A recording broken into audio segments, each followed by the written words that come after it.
नमक कम है। सपना शादी करके ससुराल पहुंचती है और पहले ही दिन समर्थ और ससुर जी सख्त हिदायतों के साथ पूरे घर की जिम्मेदारियां सपना के सिर दे देते हैं। और करो शादी, एक दिन का भी आराम नहीं, आधी ही कामों की लिस्ट थमा दी। और इसी तरह साल बीत जाता है और सपना सुनते सुनाते धीरे धीरे घर में एडजस्ट कर लेती है। एक दोपहर सपना सास के कमरे में उन्हें खाना देकर रसोई में वापस ही आती है कि तभी सास की आवाज आती है। सपना, ओ सपना, कहाँ है? जरा नमक तो लाना। सपना नमक लेकर सास के कमरे में पहुंचती है। अरे तुम्हें पहले भी बोला है कि एक डिब्बे में थोड़ा नमक डालकर मेरे खाने के साथ ही दे दिया करो। देखो, इस तरह बार बार तुम्हें आवाज लगाना भी तो अच्छा नहीं लगता ना। वैसे भी आज तक ऐसा दिन तो आया नहीं जब आपको नमक कम ना लगा हो। फिक्र नॉट, मुझे तो आदत हो गई है। हाँ भाई, अब दवाइयाँ लेनी है तो खाना जैसा भी है खाना तो पड़ेगा ना। मैं आपके हाई ब्लड प्रेशर से बेखबर नहीं हूं और इसीलिए ये चिकनी चुपड़ी बातें उसे सुनाना जो इसमें फंस जाए। अरे सही है, खाना अच्छा बनाओ या ना बनाओ, सास को उल्टा जवाब जरूर दे दो। सास की टेढ़ी बातें सुनकर सपना आगे बिना कुछ बोले वहां से चली जाती है। दिन बीतते हैं और सास बहू का रूटीन वैसा ही रहता है, जिसमें अब सास अड़ोस पड़ोस और अपनी सहेलियों के सामने भी खाने का जिक्र करने लगती है। बस क्या बताऊं बिमला, बहू अच्छी है पर खाने में नमक सही डालना आज तक नहीं सीखी। अरे क्या बात कर रही हो? फिर तो तुम्हारा 2 वक्त की रोटी खाना भी मुश्किल हो जाता होगा। तभी सास सपना को वहां आते हुए देख लेती है। हाँ हाँ, लेकिन कभी समझाओ तो झट समझ भी तो जाती है।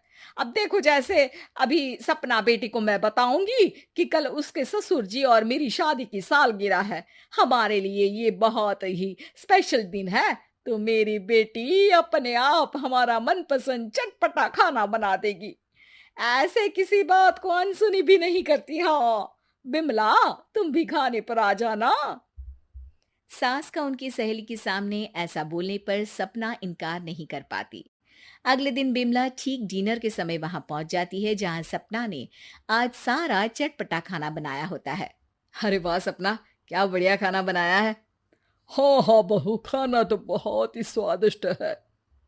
जब बाकी सब खाने की तारीफ कर रहे होते हैं, वहीं सास और बिमला बिना कुछ बोले सुने स्वाद में खोई हुई बस खाना ही खाती रहती हैं, जिसके कुछ देर बाद सास का ब्लड प्रेशर सुपर हाई हो जाता है। अरे हाय, मर गई, मेरा तो सिर घूम रहा है। आपसे किसने कहा था ऐसे खाने के लिए जैसे जन्मों से कुछ मिला ही ना हो? अरे हद है, मतलब जब तुम्हें बोला था कि मम्मी को तेज नमक वाला खाना नहीं देना, फिर दिया क्यों? मेरी माँ को मारना चाहती हो क्या? अरे बहू, तुम्हें एक जिम्मेदारी दी थी, उसमें भी इतनी लापरवाही। ऐसा माहौल देख बिमला तुरंत वहां से चली जाती है। साथ ही समर्थ और ससुर जी सास को लेकर कमरे में चले जाते हैं।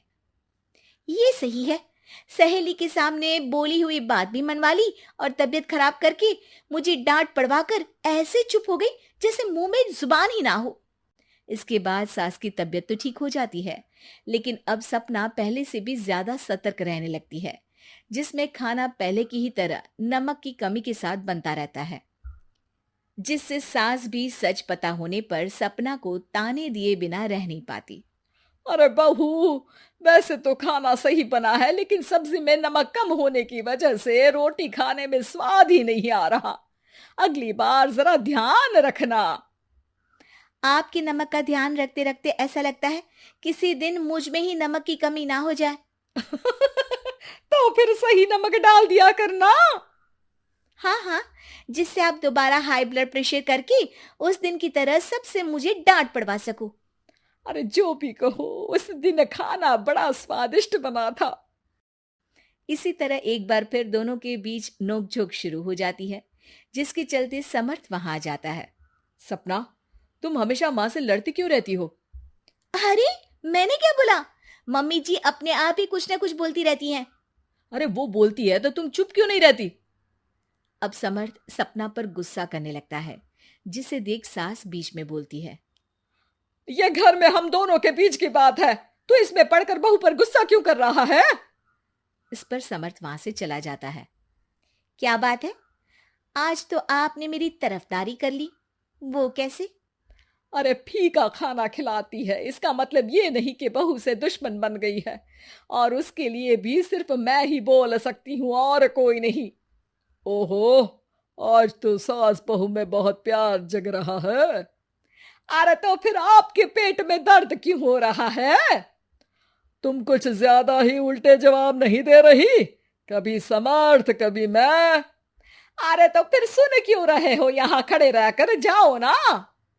ससुर जी वहां से चले जाते हैं, जिस पर सास का अपने लिए ऐसा व्यवहार देख सपना उनसे कहती है, वैसे तो आप इरिटेटिंग हो, अपनी गलती मानती नहीं, इमोशनल ब्लैकमेल भी बहुत अच्छे से कर लेती हो, पर जैसी भी हो, मेरी सासू माँ हो, मैं कभी आपकी सेहत के साथ कोई खिलवाड़ नहीं कर सकती, इसीलिए कुछ भी बोलो कुछ भी करो, आपको नमक तो हमेशा मांगना ही पड़ेगा। सपना की बात सुनकर सास मुस्कुराते हुए चुप होकर वहां से अपने कमरे में चली जाती है। अरे जो भी हो, बहू मुझे लाखों में एक मिली है। सास ऐसा बोलती ही है कि तभी बाकी सब भी कमरे में आ जाते हैं। अरे हमें तो पहले से ही पता है।